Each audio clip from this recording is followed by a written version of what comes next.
And now this is Module 15. And Module 15 is about the retailer's role in the channel distribution. The retailer traditionally, from the old way of doing business, was kind of the last stop on the goods before they finally were bought for the last time and then utilized by the consumer. So it was kind of the last stop in the chain. And there would be a manufacturer, and even for the manufacturer, there might be upstream suppliers, component suppliers. Although component suppliers were not as important in the old days, maybe raw materials were probably the most common and most critical of the upstream suppliers. So even you can't even really start with the manufacturers. There are upstream component suppliers of that. But you have a manufacturer, and it comes down to them, and the manufacturer organizes the manufacturing process, and they make the product. And then they put it all together, and then the final product is there. And then it was, in the old way of thinking, then it was a matter of what do we do now? And they needed to hire a sales force, or they needed to contract to somebody else, a company that might serve as, say, as a manufacturer's agent, and then they would sell to large-scale wholesalers, kind of regional wholesalers who were also shipping companies, and then they would sell the product to local, smaller area wholesalers or smaller region. When I say regional, multi-state regions, and then you might get it down to the point where you're in a single state, or you're in even districts or areas within a single state, and so you have your smaller wholesalers there, and then those smaller wholesalers would go out and they would contact the retailers, and they would sell to them. And in the tradition in the modern era is to call the intermediaries and the channel distributors more than they are to call them wholesalers. The whole concept of wholesaling is kind of flown out the window, and you have these large retail operations now that act as their own wholesalers. In fact, if you look at most of the large retail organizations, they perform a lot of the wholesaling functions themselves, other than shipping. And they actually take title to the goods or arrange to buy the goods way, way upstream from where it used to be. And we talked about Walmart and the fact that they have their buying center primarily in China, but also in other countries that manufacture things fairly cheaply, and they have a huge organizational effort, and many people would say the major organizational effort that they make is their contracting system that they use in China and other countries like that to obtain the goods at as low a cost as they possibly can, with whatever the requisite quality that they require. So in the system, if you think of these things as systems, in other words, you have a product that flows, and then all the things that occur to that product, and all the people, all the intermediaries and shipping companies, even some other intermediaries. There may be companies, for example, the local bottlers for the soft drink companies, they have little companies that go in and just kind of fluff things on the weekend. Just kind of take over and make sure everything's organized, and they front things, and they set everything up so that the soft drink aisle for that particular soft drink bottler doesn't look bad. There are companies that are involved in the retail organization, outside contracts. They may do the cleaning. They may do the cleaning of the store. They may do the cleaning of the landscaping in the parking lot. Outside companies that do come in once a year and take the physical inventory, and they may even hire outside companies to do some of the visual display and merchandising. Some of that may be contracted out. Shipping is often contracted out. Even the companies that do their own wholesaling, in a lot of cases, even companies that have their own fleet of trucks, and you see a truck driving down the road, it's got Walmart on it. It's not necessarily owned by Walmart. In some cases, that's just a dedicated run by some trucking company. So the retailer is one cog in that system, one part of the whole wheel. And it used to be thought of as kind of the minor part of the wheel. The smallest and least important part of the whole process. But as we have evolved, the retailers become more and more important and more powerful in the system. And so now you have, in many situations, retailer-dominated chains in areas like groceries, in consumer packaged goods. You have systems that are run and dominated by the retailers, and you still have other chains that are run by for example, the way cars are sold. You still have the same system in place that's been there for close to 100 years, where you have you have a motor mile in every urban or city area, and then the different manufacturers have set up exclusive arrangements with local dealerships there, and the manufacturer's the one that designed and run the system, and that system runs that way. But if we look at it as systems, we have a different flow of goods. For example, you have the flow of goods for the different cell phones. You have the Apple system, and then you have the Samsung system, and where they're competing for the 4th generation phones, and there may be different companies putting their name on the product, but it may still be made primarily with Samsung or LG parts or Nokia parts. They may be the main ones that are involved in or they may be the entities that put most of the value added into phones. But then there's all these different systems for retailing those phones. You have a Verizon store, and then some of the other companies prefer to sell their phones through Best Buy, or somebody like that. The Apple sells stuff at its Apple store, but then you can get iPhones, and traditionally get iPhones and other things, or at least similar materials, iPads and things like that, at electronics retailers like Best Buy. So, but in essence, these systems are competing with each other.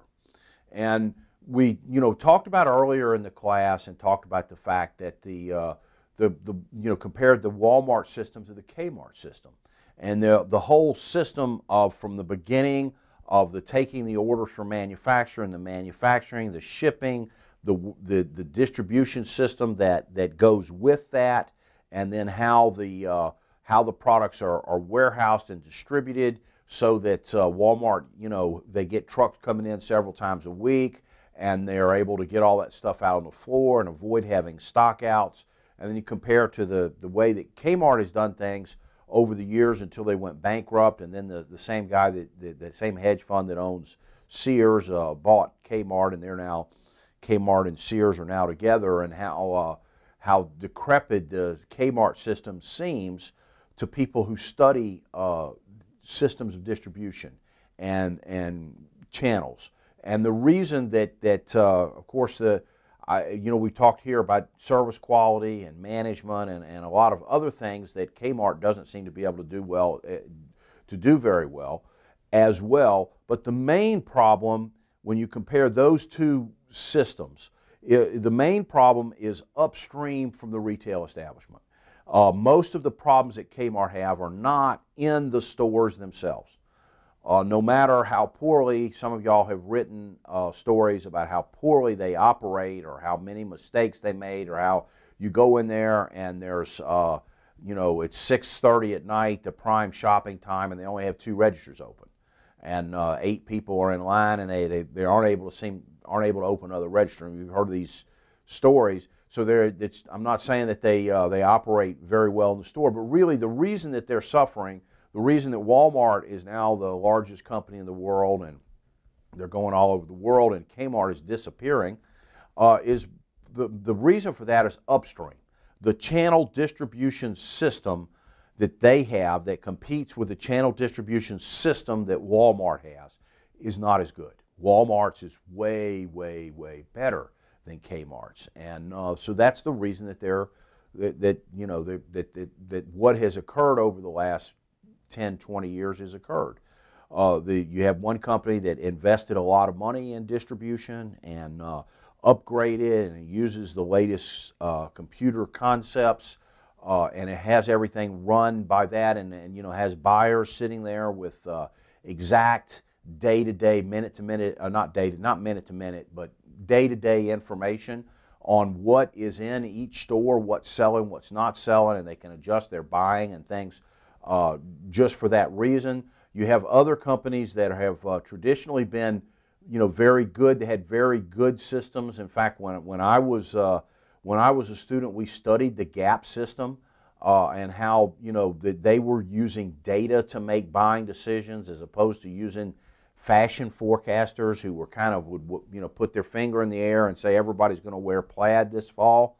And whereas the Gap could tell, they would put plaid in, nobody's buying it, got to get out of the plaid.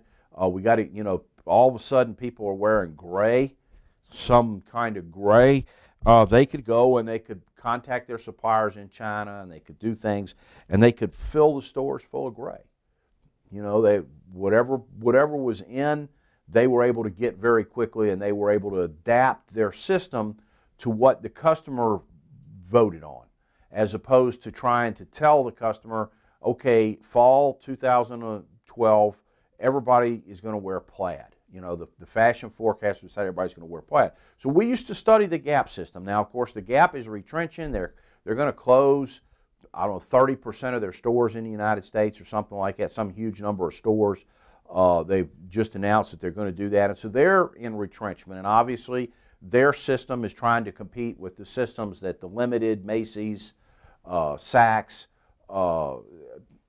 American Eagle, all of those other companies that they're competing, and also in essence the superstore systems as well, because the superstores also sell clothes. They're trying to adjust their to what they're doing. Have not been successful at what they're trying to do, and they want to revamp and reorganize and try to figure out a new way to get back to where they were. So these different systems compete with each other, and there's three different types of system, basic types of system. One is the corporate or fully integrated system, and I'll use the term hierarchical, meaning that one company does everything.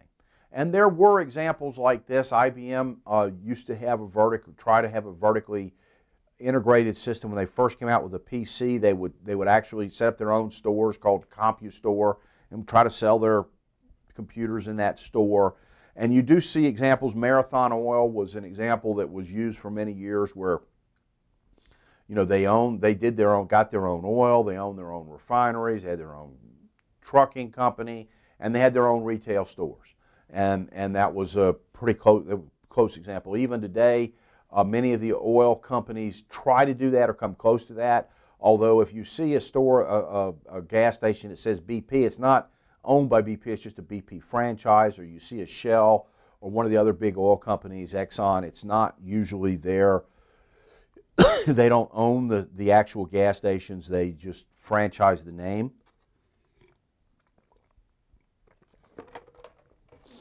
So that's the corporate system where one company does that. In the retailing, we've had some companies try to backward integrate. Walmart, in essence, has backward integrated all of the complex functions. The things like the ships, that carry the containerized freight, and some of the other areas, shipping areas in particular, some of the other areas where they're able to get somebody, they're able to outsource it.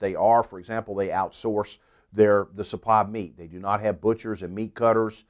Some meat cutters, butchers tried to unionize in Canada, and so they just decided we're going to outsource that whole thing, and so we're going to have somebody else do it. But in many of the simple things, like cutting meat, which is something that pretty much anybody can do, they feel like they can outsource. They've gotten in trouble because they've had outside contractors come in and clean the stores. And some of the people that they contracted had illegal immigrants. And they got a big black eye. I mean, if you go across the country, how many cleaning entities, don't have illegal laborers? There's probably not very many. Of course, if Walmart does it, they get a black eye. Even if it wasn't their own employees, it was just some company they contracted to come in and clean the parking lot or something.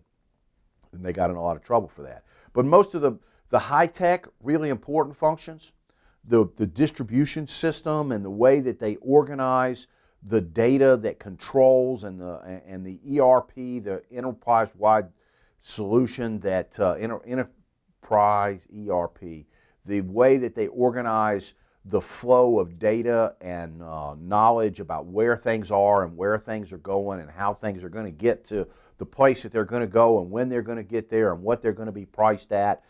All of that, they've kind of backward integrated that. Sears tried to backward integrate a few years back, and they would actually had their own fleet of trucks, and they would arrange the manufacturing. They were one of the first ones that they would arrange the manufacturer, and they would have manufacturers make things in their brand name. For example, there is no Kenmore. Kenmore is a brand name, and then I guess Whirlpool, Maytag, or some other appliance manufacturers make things, or traditionally have made things for Kenmore and put the Sears brand name on it, the Sears Craftsman Tools. That was, something made by somebody else, and they would, up to their specifications, they would put the name on it. Sears used to sell houses. People would buy what we would think of today as prefabricated houses, but they would come in and people would put them together themselves. And many of if you go to a place like, say, Benham, Kentucky, or even downtown Johnson City, where you see wood frame homes that were built around the turn of the century before World War I, many of those were built, made to order, prefabbed by Sears. And so many of your kind of the 5,000 square foot lot, central city area homes, and of course everybody wants a bigger lot than that, but back in the days before you had mechanized lawnmowers, people didn't want to mow a lot of lawns. So 5,000 square feet, in the city, they could walk to work.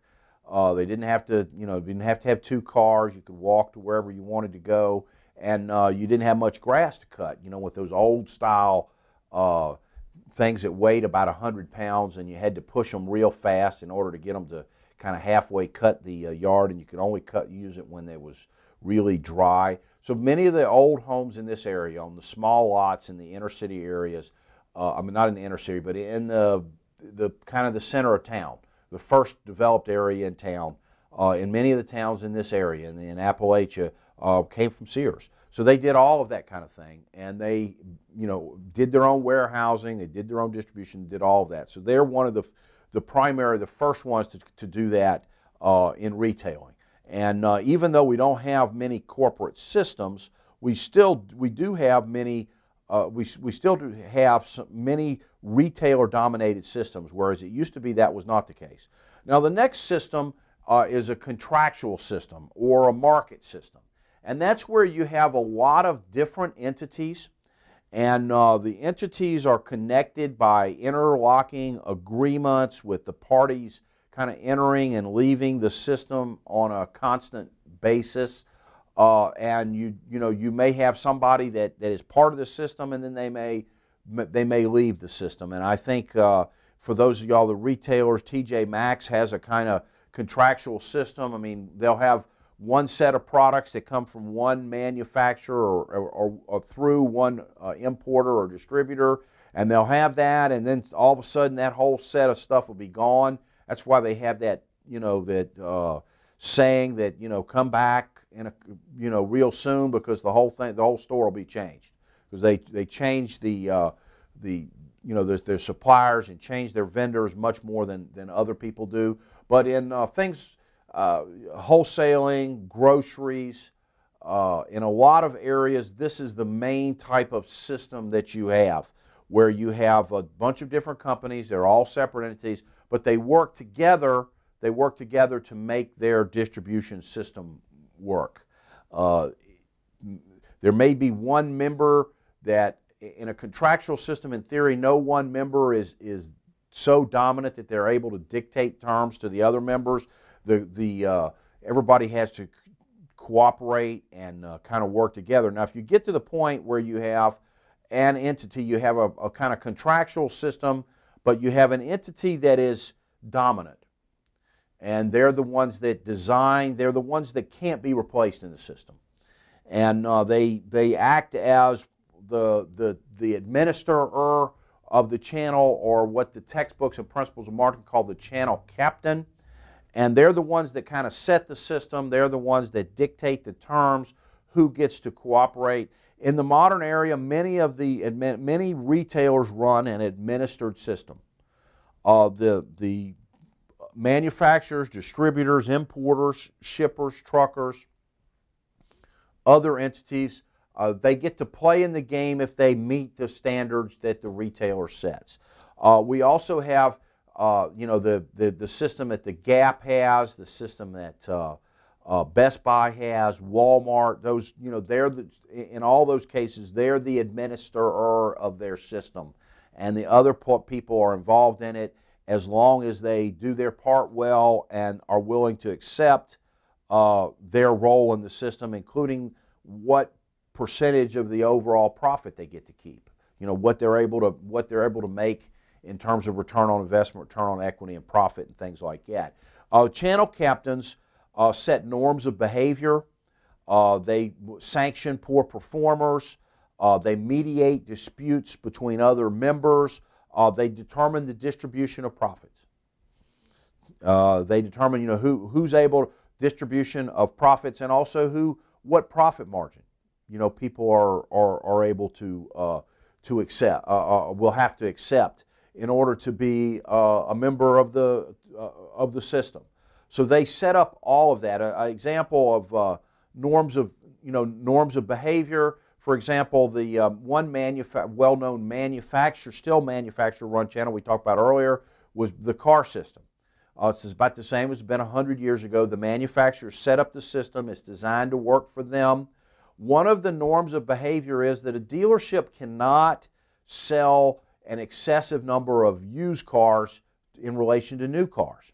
If the people come in to look at new cars and they get TO'd to TO'd to somebody who sells used cars, and in many cases the dealerships actually make more of a profit selling a used car than they do a new car, because the new car, everybody knows what the invoice on it is and kind of what they paid for it, what the dealers paid for it, and everybody kind of knows what's going on. Everybody negotiates hard. But a used car, you don't really have any idea what they paid for it. And they can, I have been in to look at a 1-year-old used car, and the starting price on it was higher than what a new car of the same type, a year older, would be. So obviously they had marked that up thousands and thousands of dollars, and I think they wanted to give me $2,000 or $3,000 off and still have me pay $2,000 or $3,000 more than what it was, $3,000 or $4,000 more, or $2,000 or $3,000 or $4,000 more than what it was really worth. But they were going to make me seem like I got a good deal by taking a couple. But I said, how can you have a starting price? I know you guys are playing this negotiation game, but how can you start at a higher price than the same exact vehicle 1 year later that's still new? And this one's got 20,000 miles on it. But the car dealers, if they go in and look and they see that you're consistently TOing new car customers to used cars, selling a ton, in other words, using your name as a new car dealer to try to sell used cars, they'll sanction you for that. That's something you're not allowed to do. They want to see more. They can't actually force you to do that, but they will sanction. And it may be that when the new thing that the dealers are able to sell, like right now, they've had problems in Japan with making the hybrids. So those things are so hard to get that they're selling them for more than the sticker. They're like adding extra markup beyond the sticker and selling all that they can. And so that dealership, a dealership that's consistently using its marquee as a new dealer to sell used cars, they may sanction them by not giving them as many Priuses as some of the other dealers.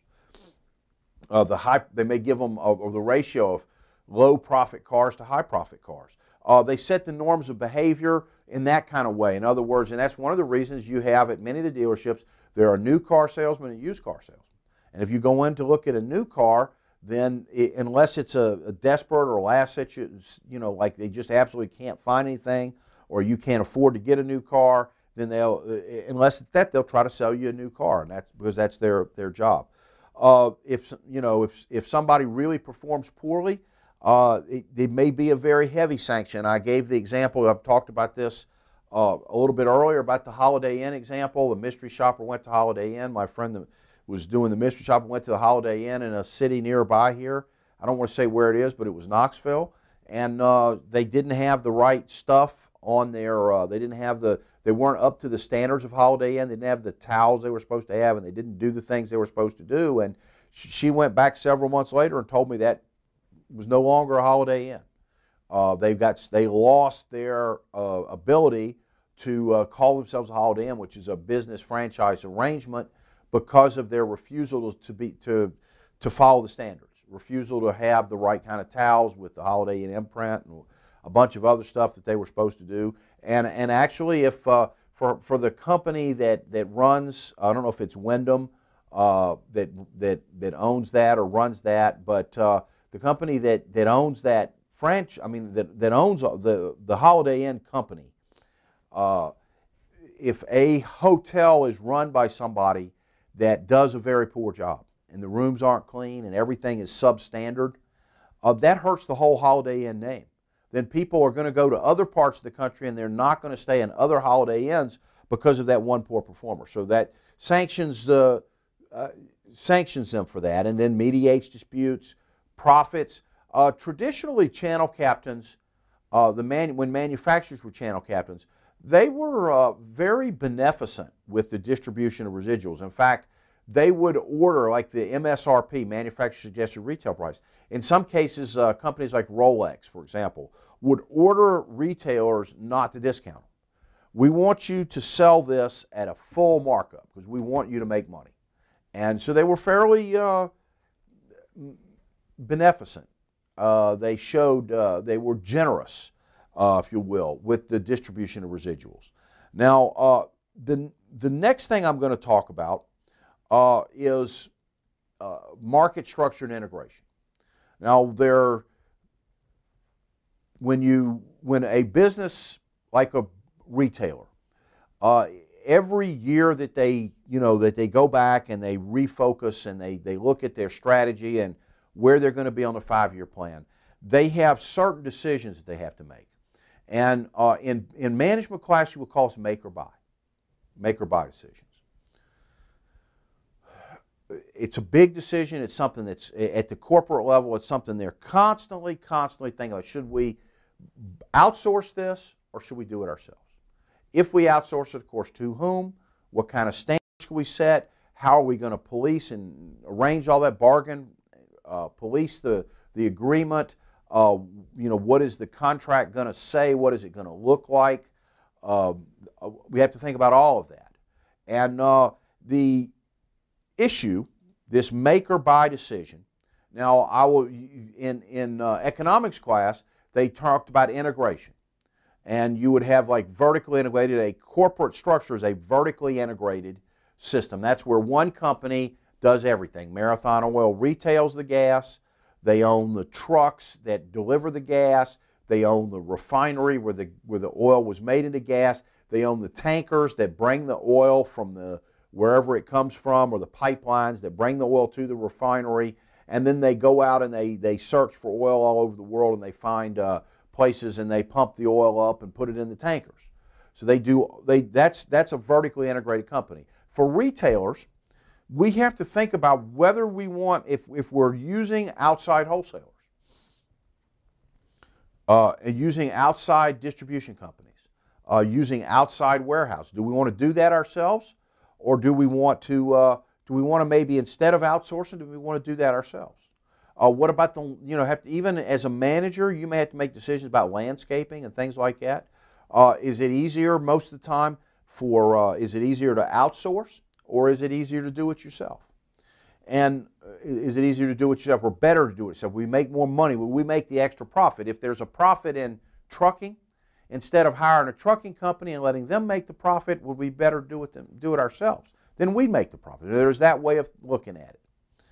And when we're talking about market structure and the way that our system of distribution works, and talking about integration, where integration would be doing it ourselves, or disintegrating, which would be the same thing as outsourcing.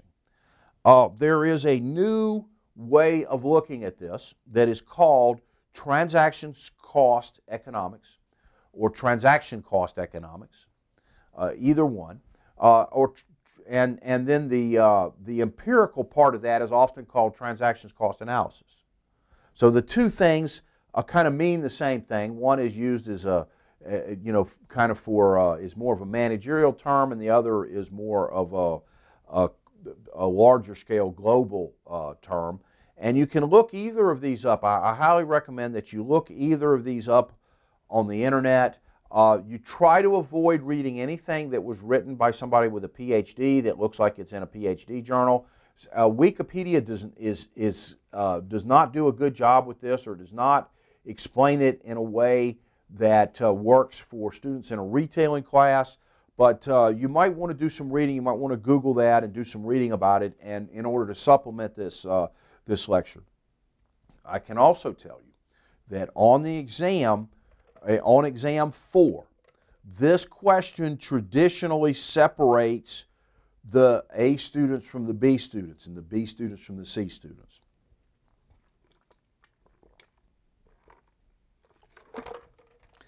I am good at lecturing at it. If you will listen to me, take good notes, I think we'll be able to get you through this. But it's really important because make or buy decisions are an important part of retail strategy. And it's the kind of thing that you're going to have to do in any business. Any of y'all have an entrepreneurial spirit, want to do business yourself, you're going to have to make these decisions. Even simple things like, are we going to hire somebody to come in and clean?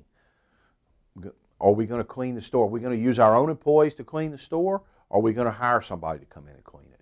And here is what this modern theory suggests.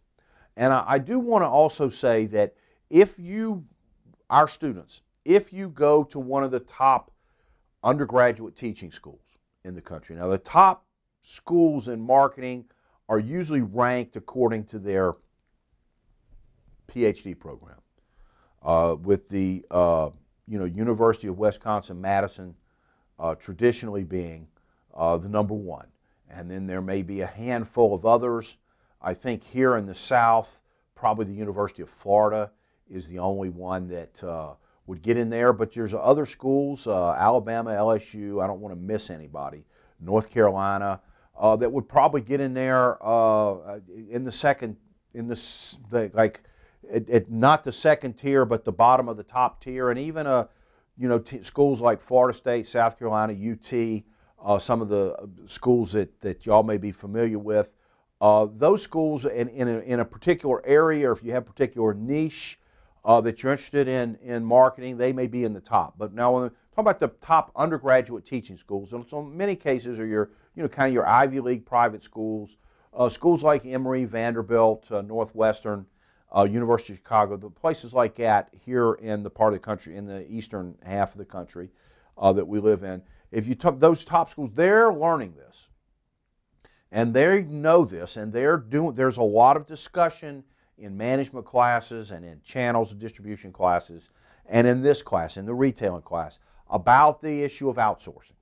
When to outsource, when to do it ourselves, when to outsource, when to integrate, when to not integrate. And so that is the context. So I'm going to ask you, if I ask you on the exam, what is the context in which we talked about transaction cost economics? What does it apply to retailing? It applies to the situation where we have to think about outsourcing or doing it ourselves anytime. And any current function that we're currently outsourcing, there is a potential for us to do it ourselves. And then any function which many functions which we're currently doing ourselves, not all, but many functions we're currently doing ourselves as a business, as a retailer, no matter what retailer it is we're talking about, we may think about outsourcing. A few years ago, nobody outsourced inventory. A few years ago, 10, 20 years ago, nobody outsourced inventory. Now, nobody does inventory themselves. They all hire these outside specialized inventory firms that come in there and they've got, they click, they scan. In many cases, they scan and count and pop, and they're really good at it. And they take the physical inventory and they tell you, you got a huge bonus as a manager because shrink was real low, or there's this huge shrink and you're fired. So they, even that's out. Even decisions about things like that are now decisions that managers or executives of retailing firms have to do. Now, here's the basics of transactions cost economics. First, whenever we have a decision to make, there are costs on both sides. There is a pro and con. If we're taking a simple decision like, are we going to build our own trucking fleet? Okay, what are the potential benefits of that? What are the potential drawbacks? Well, when we look at drawbacks versus benefits, the modern theory suggests that we should look at transactions costs. What are the costs involved? And then when we look at, like think about doing it ourselves, and then we're creating our own internal bureaucracy versus we're talking about going out and hiring somebody out of the group of firms that do that to do it. The transactions cost economics theory says that if the transactions costs are lower for outsourcing, it's better to outsource. Transactions costs are lower for doing it ourselves, then it's better to do it ourselves. We should make. It's better to make or do it ourselves, integrate, than we should do it ourselves. Now, when we look at where the transactions costs come from, we have the main basic part of the theory. And that is that if we have a perfectly efficient market or a very efficient market for a particular function, like shipping, warehousing, whatever it is, if there is a very efficient market for that service, then it is better to outsource than do it ourselves. And the reason for that is not really obvious to a lot of people, and students have a little bit of a hard time with this. But it has to do with the fact that bureaucratic governance structures are often, especially when you have bureaucracies work well within a particular narrow area. But when you try to integrate bureaucracies and you end up with this hierarchical system where you have a whole bunch of different bureaucracies doing many different things that have to relate well to each other, that type of governance is inherently inefficient. Bureaucratic entities tend to fight each other. They tend to not be to try to protect their turf instead of doing the best possible job that they can do. And then there's also, they're able to get away with what we would think of as corporate slovenliness, corporate inefficiencies. If, for example, Sears hires a trucking company and does its own trucking, if the people that run the trucking company, the truckers and the other people, become inefficient, they move freight at a cost that is 20% higher than what the industry average is. In other words, it costs 20 to 25% more per kilogram to ship freight. Sears company becomes inefficient because they have maybe too many managers. The people that run it resist any cut to their budget, so they're constantly going out and asking for more budget internally. If they become inefficient, it's hard to determine that they are inefficient. And then it's hard to do anything about it when they are inefficient.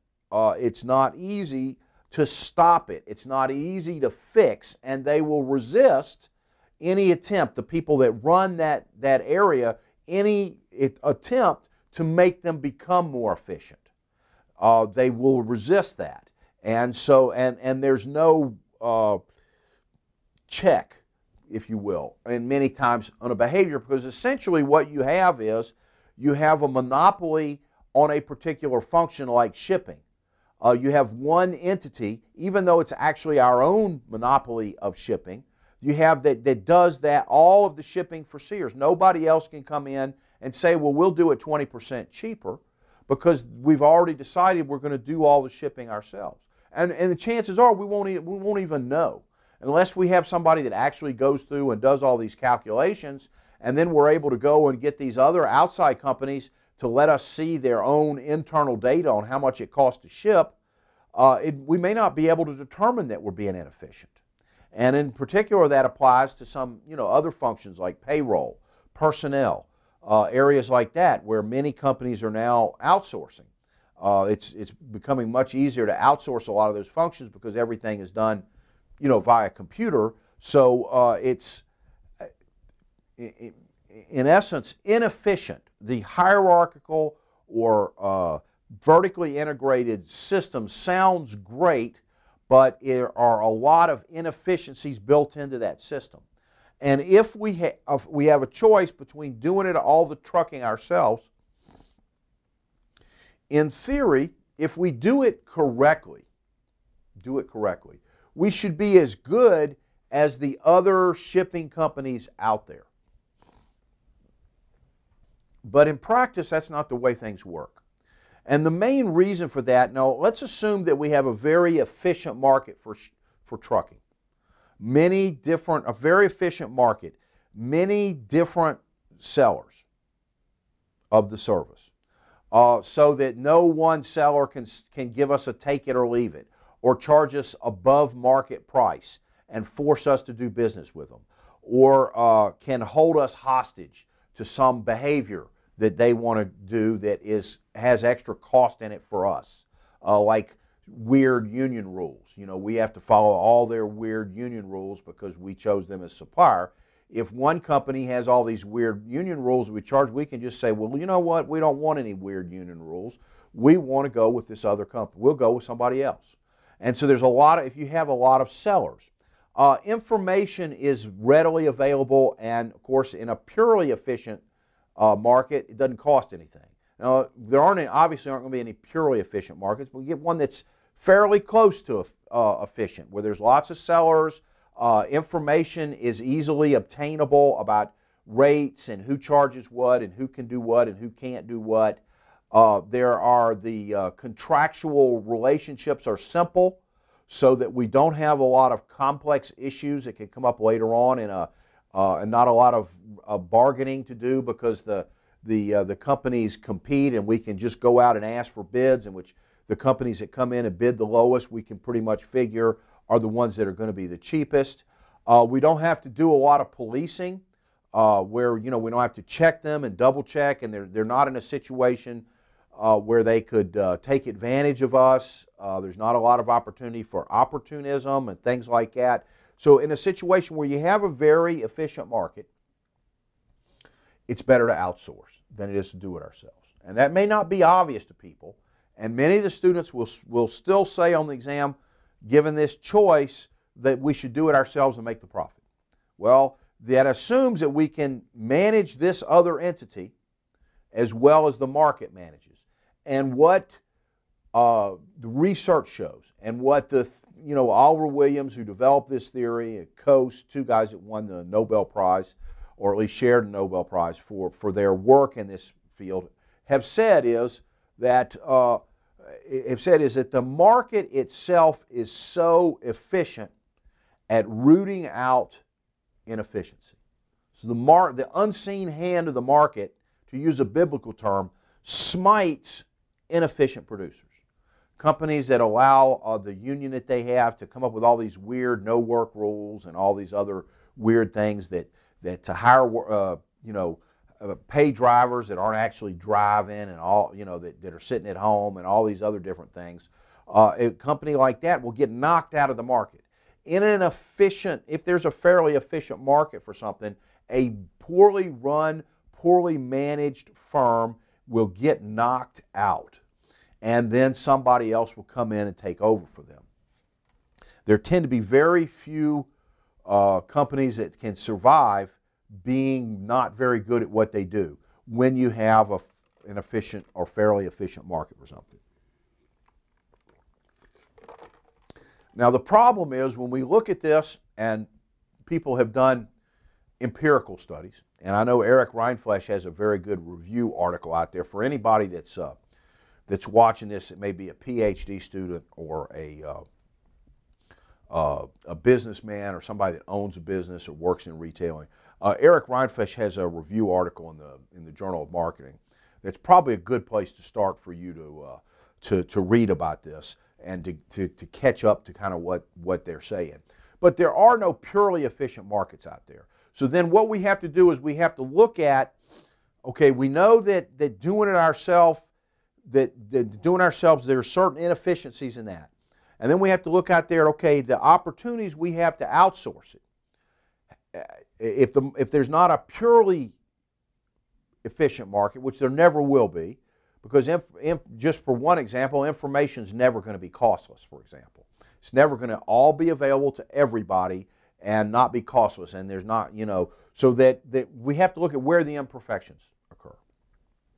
And the imperfections can occur in a number of different areas. And these are important to put on the exam, these imperfections to the market. And then at the end, so I'm going to go through now, if you're taking notes on this, make sure you understand these different imperfections, if you will, or areas in which we have extra transactions cost that you wouldn't have in a purely efficient market. And then I'm going to come down to the bottom line answer towards the end. So if you're taking notes, those of y'all that are students taking notes, understand the imperfections, and I'm going to come down to the bottom line answer. If we have a very efficient market, outsource. That's what the theory suggests. That's what the people at the top, business people, the business students at the top schools, the people that are getting MBAs at the top universities, this is what they're studying. This is what they're learning. This is the same thing. So you'll be up at least with them when you get out there in the world of work. I'm talking to my students now. The first type of opportunism is, the first type of transactions cost is the allocating specific assets to a relationship. For example, you may have to train, like let's say you want to outsource the EOQ system and you want to have somebody else organize and house all that data, run all the servers, just like kind of we outsourced D2L. We hired this company that brought D2L in, and they're our Blackboard. Instead of using Blackboard, we use D2L here, and so we outsource that to them. Well, you want to outsource your ERP, your accounting, payroll, and all of those different types of things, and the EOQ system. You want to outsource the EOQ system to some third-party contractor. So now, if you're in that situation, you're thinking about doing that, you have to allocate, the first imperfection is you have to allocate specific assets to the relationship. And it may be a situation where both sides do. But for example, let's say you want to hire a company to do your EOQ, your economic order quantity. And this could apply to many other contexts as well. But you want to hire somebody to run the system by which you reorder. So then you've got to train all your employees to use that system. All your buyers have to use that system to get their data. Everybody learns that software. Everybody has to be trained in using that software. And so what you've done is you have allocated, and that training can't be transferred to another software or another system. The company that does the EOQ could hold you hostage to that. They could hold you hostage to the fact that you have spent all this time and energy learning this type of software. And many people, they don't want to change. You got buyers who've been there for years. Please don't switch the software. Please don't switch the EOQ software. Please don't change the system we use for that, because I hate to learn. I'm getting older. I don't want to learn new software. I don't want to learn a new program. All the managers, everybody knows how it works. So if that EOQ system falls behind, like let's say Kmart's did, falls behind, and the other companies pass it by, but then they don't want to switch. It costs too much money. Nobody wants to do it. Everybody's comfortable with the old system. It falls behind. Or they start trying to charge too much money because so when you have allocated specific assets to a relationship with a supplier, they can kind of hold you hostage to that. And they can act opportunistically by, just not upgrading and changing and improving the system. I kind of feel like Microsoft Word, because they have no competition in the Office products. Look at how little change there's been in Office products over the last 15 years to how much change there's been in other areas. I still want reveal codes. I would like to go back to WordPerfect. I honestly still feel like it may be a sentimental thing as opposed to a factual thing, but I feel like WordPerfect is better than Microsoft Office is today and ever will be until I see reveal codes. Those of y'all that are older, some of the people watching maybe that are not students, remember WordPerfect, and everybody Lotus and different types of programs like that. I miss some of those things, you know, and I feel like that we've gotten very little improvement because they don't have to. And the same thing with this company that does our EOQ software. They may not have to change. They may not have to improve. There may be very little incentive. They've negotiated a fixed rate with us for 10 years. There's no incentive for them to prove and keep up with other people. And pretty soon, at 10 years later, everybody here is very comfortable. We like the system. We've been using it for 10 years. But the other companies that we're competing against as retailers all have much better EOQ systems. And so we end up like, eventually you keep going like that, you end up like Kmart against Walmart, and you're out of business. So the tying of specific assets to the relationship, it may be, for example, training your employees how to sell a particular brand of product. And then if we leave that brand and bring another brand in, well, we got to relearn everything and see all that money and time and energy we spent training our people to sell, training people to do warranty work on a particular brand of product. And then if we sever relationships, all that special training on how to fix those products by our repair people or to service them or whatever, we've lost all that. So the specific assets add extra cost and then put us in a situation where somebody could take advantage of us. Opportunism is taking advantage or using a particular situation to a special advantage with guile. You know, the operative word being guile, G-U-I-L-E for the foreign students. So if we get in a situation where we have too much invested in our relationship with a particular supplier or a particular vendor, then we may have trouble switching off and getting away from them. You know, it's a lot of extra cost for us to get away from them, and there may be problems associated with that, with getting away from them. Then there are other things, other costs, which are associated with the limits of contractual prescience. Prescience is the ability to predict, and by that I mean, in theory, if we have a business relationship between two entities, if we were perfectly able to foresee the future and rationality was not bounded, in other words, was not limited, we could rationally put together a contract that foresaw all possibilities. People from other cultures, when they talk about the United States culture, the one thing that stands out here more than other places is how many times we settle things legalistically. So many of the problems come down to lawsuits or suing or doing things legalistically. Now, it's also true that people have protection here against sexual harassment, against gender, racial, ethnic, other types of age, types of discrimination that do not occur anywhere else in the world. I have seen terrible examples of sexual harassment in other countries. And I was going to say the country, but you know which one it was because it's the country. It's just terrible examples, and I felt so sorry for the secretaries and office workers that I saw put through that. But they don't have, the attitude is totally different in those countries to that type of behavior. And so we do have a lot of rights here that people in other countries do not have. But at the same time, that is a lot of cost to settling every dispute in court. And in truth, in the real world, there is a limit to how much we can predict.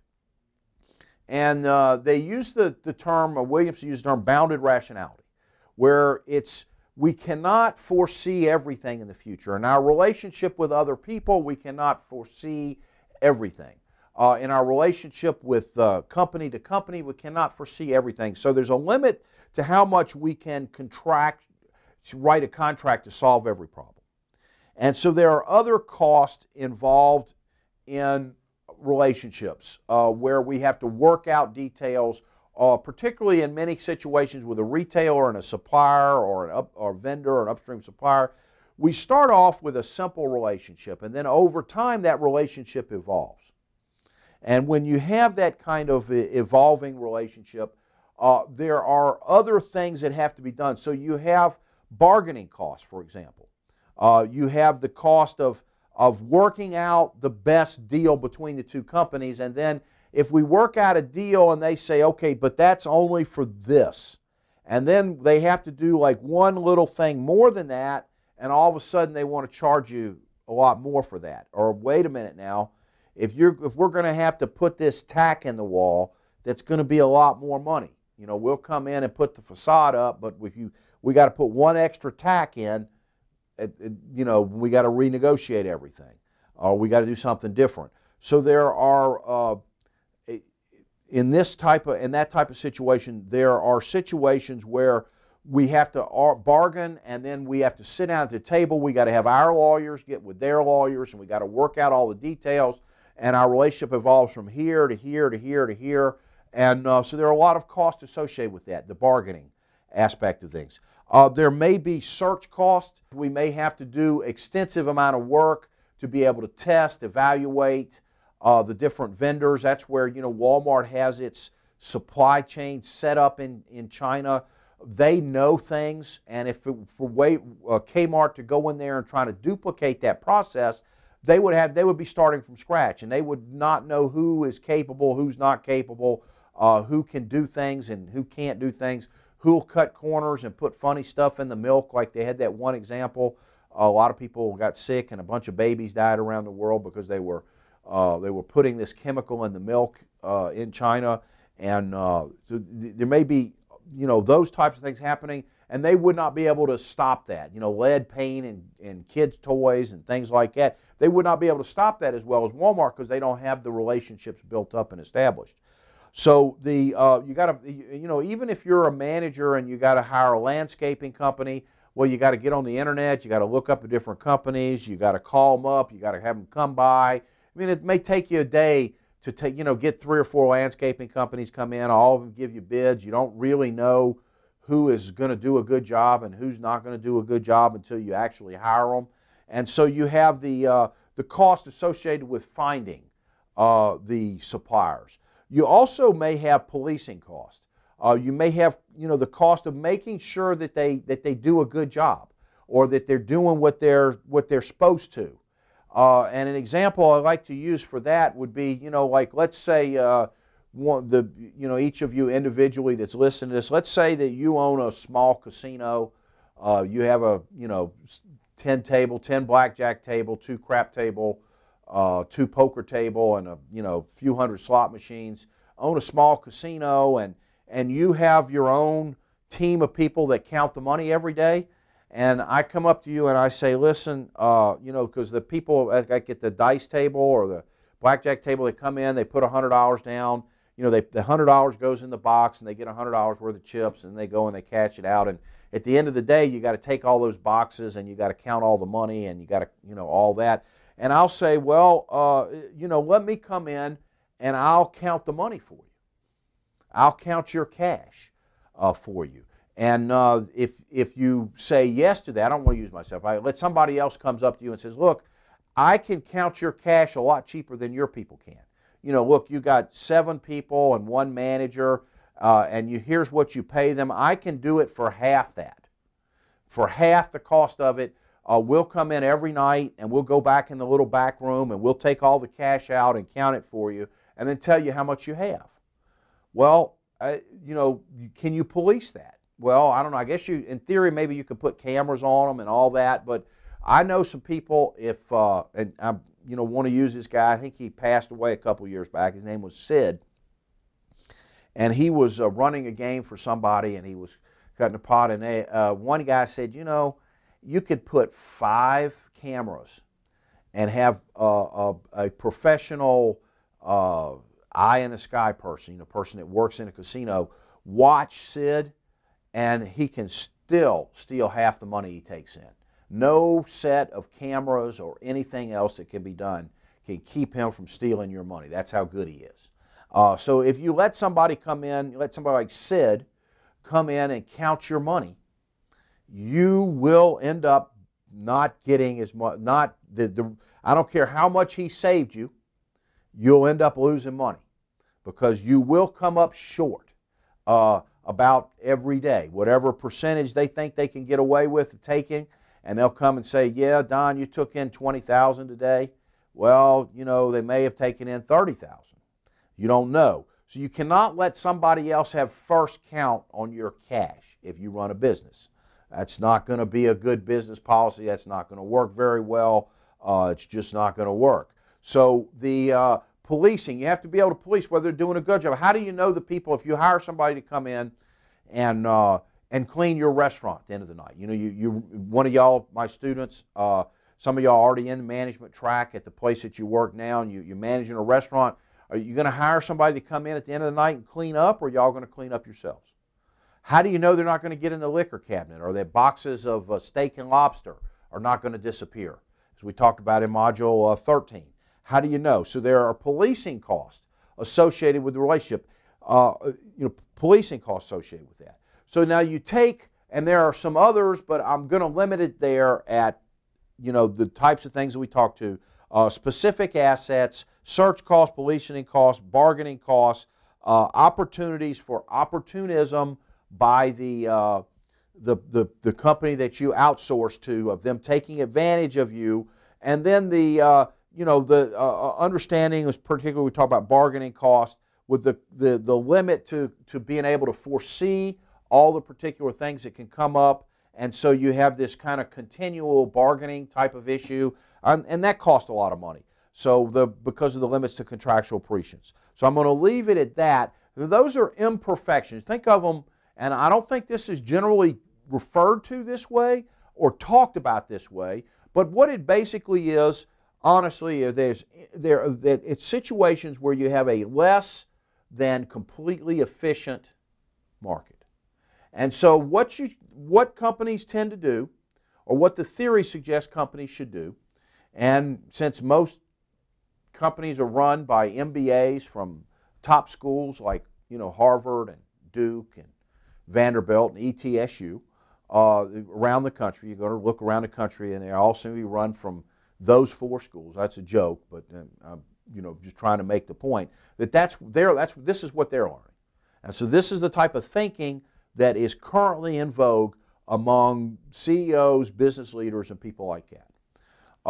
So what you do is you look at the imperfections of the market. If you do not have to put too many specific assets in a situation, and the policing cost, bargaining cost, search cost, opportunities for opportunism by the other person, and problems associated with not being able to boundary rationale, and not being able to foresee the contracts, and having to go back and redo things, and constantly be spending time and money and effort on that kind of thing. If those things are manageable, it's better to outsource than it is to do it yourself. If those things are less, if those things are manageable and able to be handled in such a way that the imperfections in the market are not so severe that it's going to raise cost a lot, it's better to outsource than it is to do it yourself.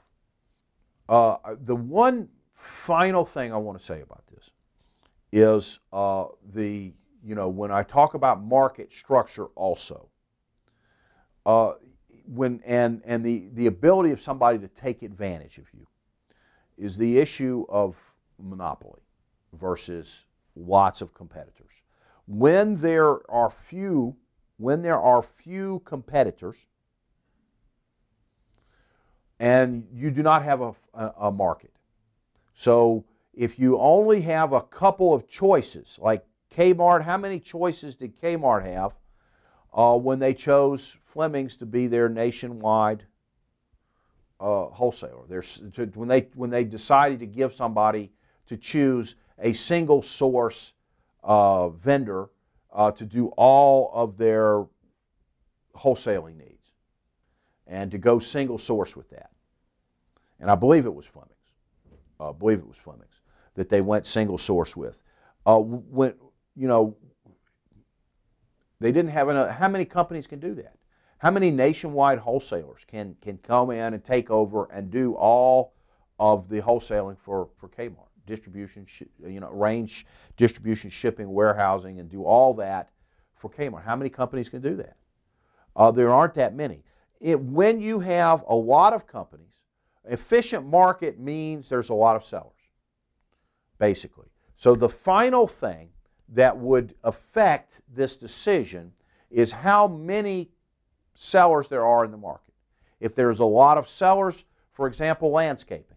I mean, there are a ton of people in landscaping. I think almost I've talked to 3 or 4 students in the last few years, and almost every single one that has been laid off has gone into landscaping. Because you can get a truck, borrow some money, get a few pieces of equipment, and you're in the landscaping business. Put on a uniform, get a business license, and you're in the landscaping business. So there are many companies in the landscaping business. You have many companies to choose from. If you're trying to pick, so the more sellers there are, the less opportunity for opportunism.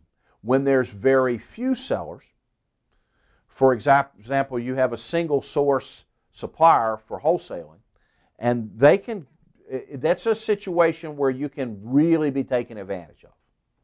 And it was actually their single source supplier that put them into bankruptcy. And because they weren't current with making their payments and put them into bankruptcy. The first time they went into bankruptcy, they were a single source suppliers, unsecured or not very well secured creditor, and put them into bankruptcy. So the final thing is how many sellers are in the market. So if you're able to, the bottom line of this is, if you're able to control transactions cost, and there are enough sellers so that you have a market that allows you to pick and choose and not have one person, one company or 2 or 3 companies that only in the market, and you're able to limit the opportunism, you should outsource. Otherwise, it may be best to do it yourself. And that is Module 15.